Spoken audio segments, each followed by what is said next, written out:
like to tell you a quick story about how fear holds us back, how fear can get in the way of us truly being in harmony with ourselves and therefore with everything around us.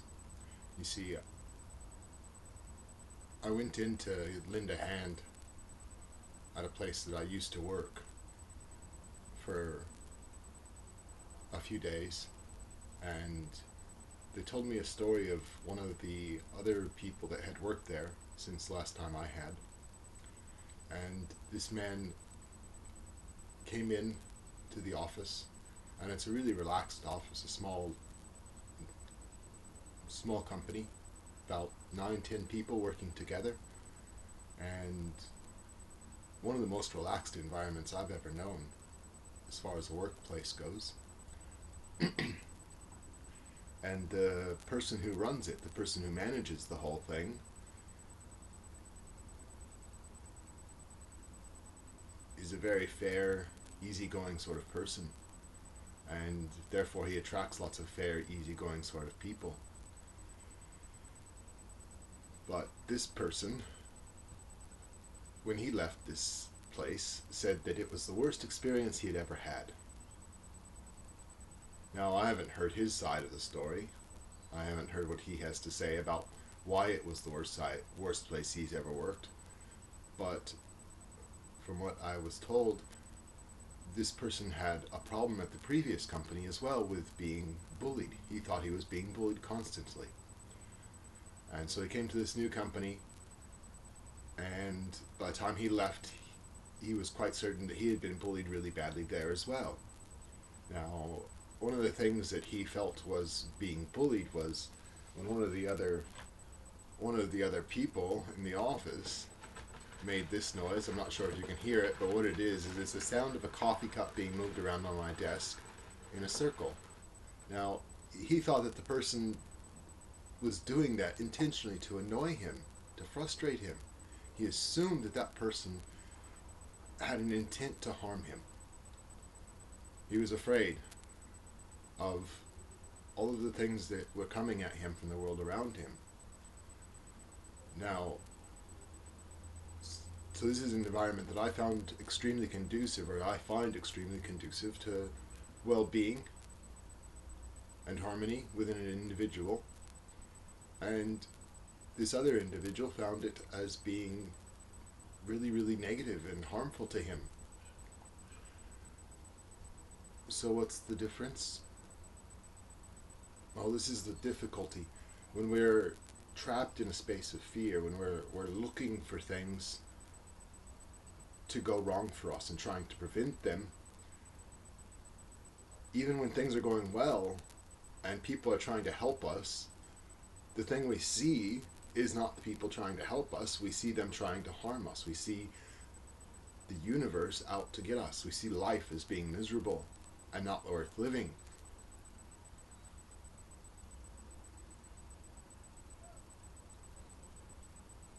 So I've thought about this a lot, and I've thought, well, how as an individual, how does one change this pattern? You see, because it's much as science says, the conservation of energy. You know, we're constantly exuding something into all of our relationships. We're constantly putting forth, projecting our own idea of the way life works, and who we wish to be and how we're being is getting projected forth into the reality around us. And then most of the time, the only thing we're able to see is like looking into a mirror. We're seeing all these other people shining back at us whatever it is we're projecting.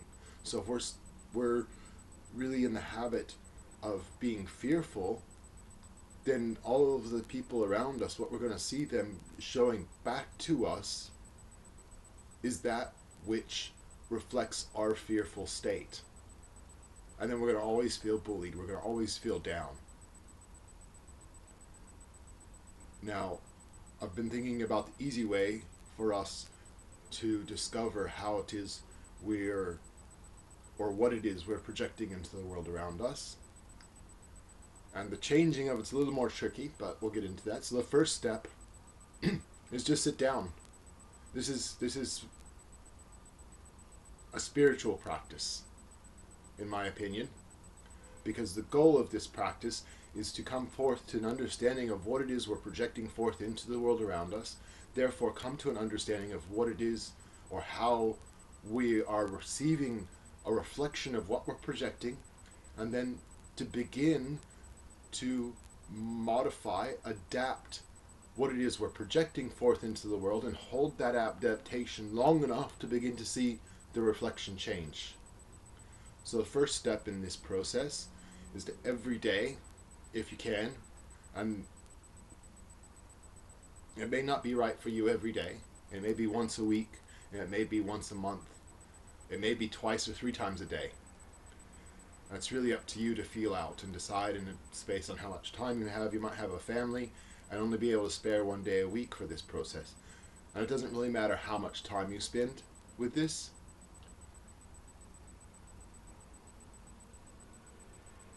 It'll just take a bit longer. So if you're spending, 1 day a week and you don't have much stuff to clean up, you've got a pretty good relationship with the world around you, well, 1 day a week might be great for you. You might find you're able to see one video you've made of yourself and understand those differences and adapt them very quickly to make your world a bit brighter and happier. And when you make your world a bit brighter and happier, the worlds of everyone around you also get a bit brighter and happier. See, it's a waterfall effect, or snowball effect maybe is a better phrase to use, because once one individual gets rolling down the hill, starts accumulating other individuals that also want to roll down the hill with you, they're in your path, and pretty soon there's this big snowball, all of you rolling down the path together, rolling down the mountain together to a better, happier, more blissful version of you. And so when you're making these videos, or even just recording your voice, I think it's a bit easier to make a video, because then you can really see what's coming forth from your face. You can see your facial expressions, you can see whether you're happy, whether you're holding a frown all of the time, what it is that is coming off of this plane. This plane of your face is a reflection of our mental habits and our physical habits, which we've held possibly our whole lives. So if we want to clean that up, well, make a video. We want to clean up just our words. I read an interesting thing the other day that said one who has mastered his tongue is well on his way to mastering his mind. I think that's what we can make this life about, if we wish, is the mastery of ourselves, the mastery of our senses, the mastery of ourselves, the mastery of our ability to play our role within this grand drama of life, this grand game of life. So then we make this video, we sit down, we watch it, then we begin to see, oh, I'm not really laughing very much. Why am I not laughing? And then, well, maybe the next day we have this information that we would like to laugh more, and so the next video we make, we're laughing more. And then that's how simple it really is. And it may take a few videos, of course. You may notice in the first video you're not laughing much, and you don't convey yourself with a happy, bright, positive demeanor. And you may make a second video and a third video, and it may be exactly the same, and that's okay. Doesn't really matter when or why or how you find that place of joy and love and laughter within yourself. The point is to keep going, to continue whatever spiritual practice you wish, until you find that place of harmony and love and joy within yourself. Now, this is just one possible option. I've been playing a bit with finger mudras, I think they're called, from the, well, I don't remember who who came up with them, but I discovered something that they show the default is, a finger like this or finger like this, one of the two, and to go through and cycle that process, and each one of them supposedly has a different meaning. And I thought to myself, yeah, that's great, and I can feel an effect from that, but maybe this is just a starting point. Maybe this information isn't here to get me sitting for 4 hours a day like this every single day with static, doing nothing. Maybe it's a starting point to get me to work and feel what the different combinations of my fingers and the different positions can do, how that affects me, and then to make it my own. And how does one go into the process of making it their own? Well, as far as I can see, it's just by playing with it. Simply begin with what we've been given and then expand on it. We've been given an awful lot. We come into this existence, this form, this external environment, this environment we call external, which, well, that's debatable where it really is. It's big though. It's big. We're big too. And I think that the understanding and the realization of how big we are is what leads us into the space of harmony with ourselves. And we begin to see that when we do not have harmony with the external world, with what we call the external world, with that which is outside of the form that we claim to be ours, then life isn't very good. Life can be miserable. Life can be an awful experience that the only thing we want to do is get away from. I know what it's like to want to leave this place and to plan all the paths to do so.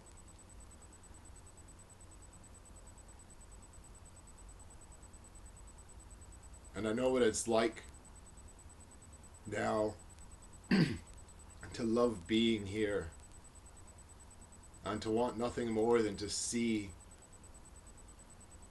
all of those others in this reality with me, loving being here as much as I do.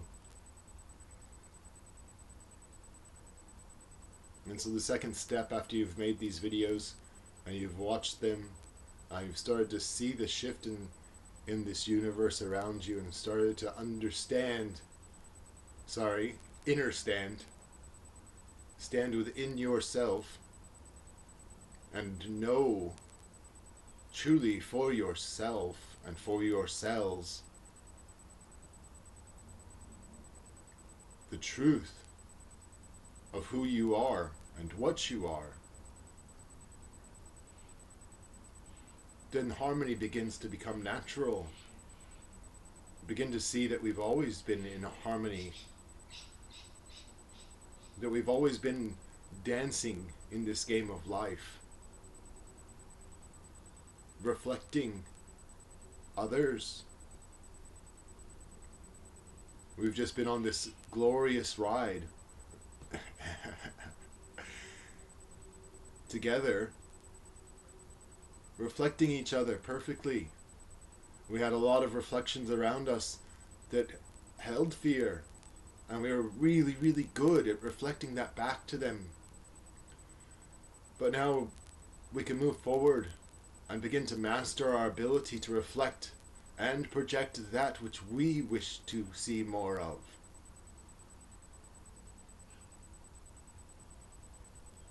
Be the example of what it looks like to be truly loving.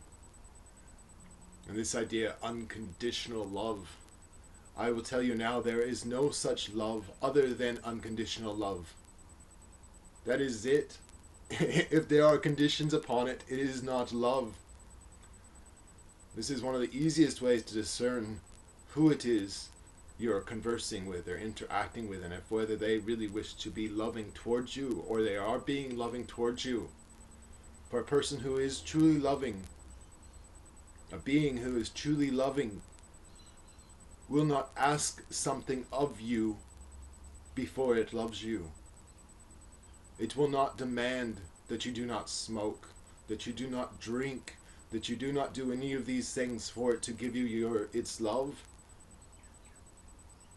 It will not make promises about the future and what it will give you in the future or what they will give you in the future if you do something for them. For love does not need to do this. Love simply shares and gives what it has simply for the act of the giving. And so if you become aware of this trait in yourself, to have expectations onto others and to only share if you can get something in return, or to expect others to give you something in exchange for something you plan to give them in the future, be very wary, because this is something also that we project into the world around us. And this can lead us to great suffering as well. Expectations of the world giving us something, expectations of us getting something from the world in response to what we think we should be doing or what we are doing, is the beginning of pain and suffering. But then we are always looking, oh, I'm going to do this because I might get this from it, or I'm going to do this because this is what I've been promised to get for it. Slow down. Slow down. The one thing we truly need is to be in harmony with the dance of life and to understand and recognize our true nature. For when we do this, we begin to understand that there is nothing else to be had. There's nothing else that is required in this life except for us to be ourselves truly and fully and project love forth, project ourselves forward in that mirror image of that thing that makes us beat, that thing that has kept our bodies operating for our whole lives without ever once asking us for thanks or gratitude or any of that shit. It's never asked us to pay it for keeping our hearts beating and our lungs breathing and our brains working and our cells duplicating. I don't see an invoice for any of that, because whatever that is just loves us and just wants this ride, this game to happen. And that's the most important thing. No expectations. It has no expectations of us. It simply does what it does because it loves doing it.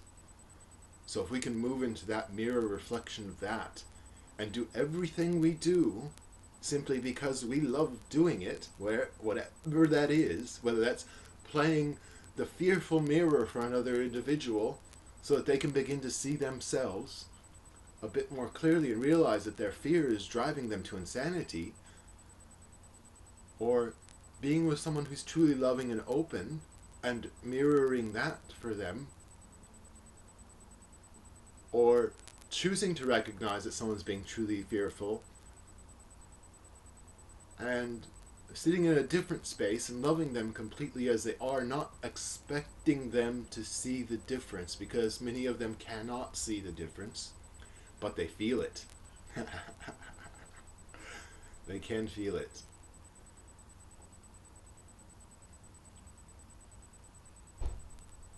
So I suggest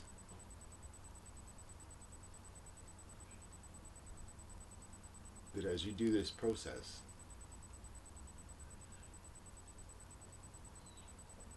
you spend a bit of time each week or each day, whatever feels right to you, you will discover the judgments that you hold, and these are the things to look for as you play these back.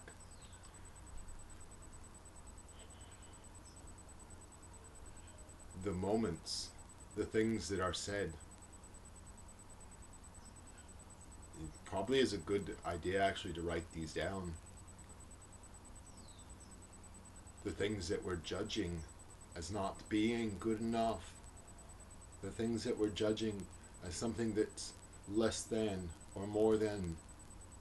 And become, if you're making a video and you're talking about how foul the weather is,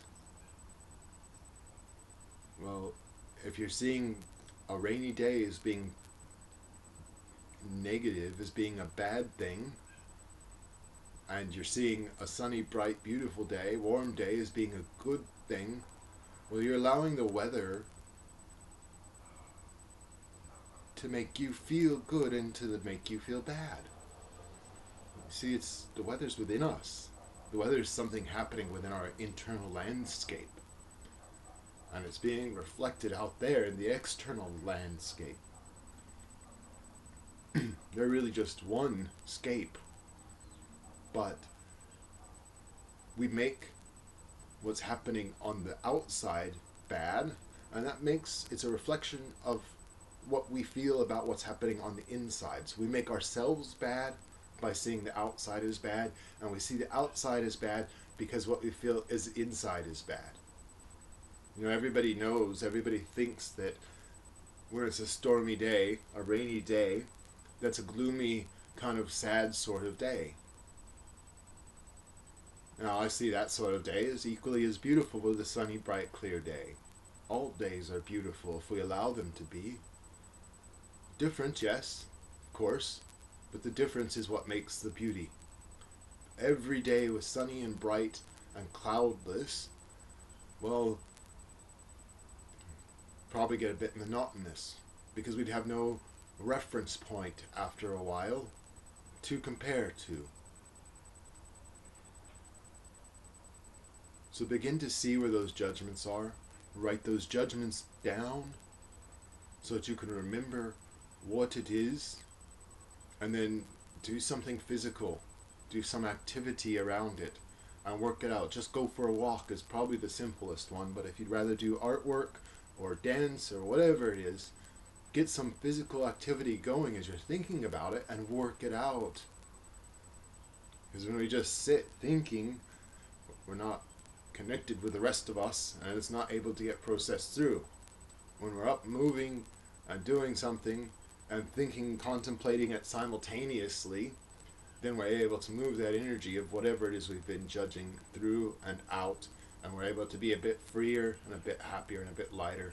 And then we'll be able to see the difference in the next video we make, and then we'll know for certainty that the process is working, which will just make the process work even better, because then we have faith in what we're doing. And then all that's required is the patience to see the process through. To continue until you discover a new you.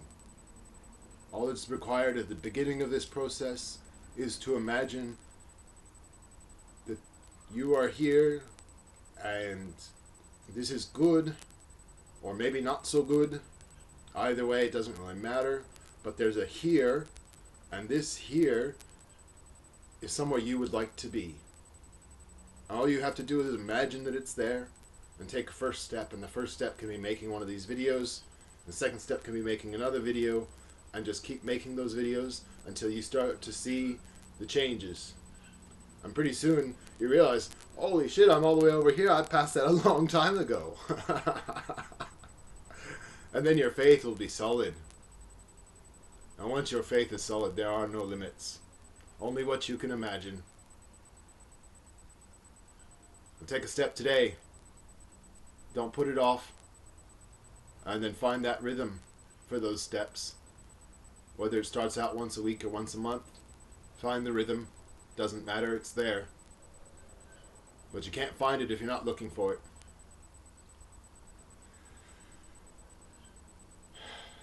Thank you for watching. Have a wonderful day.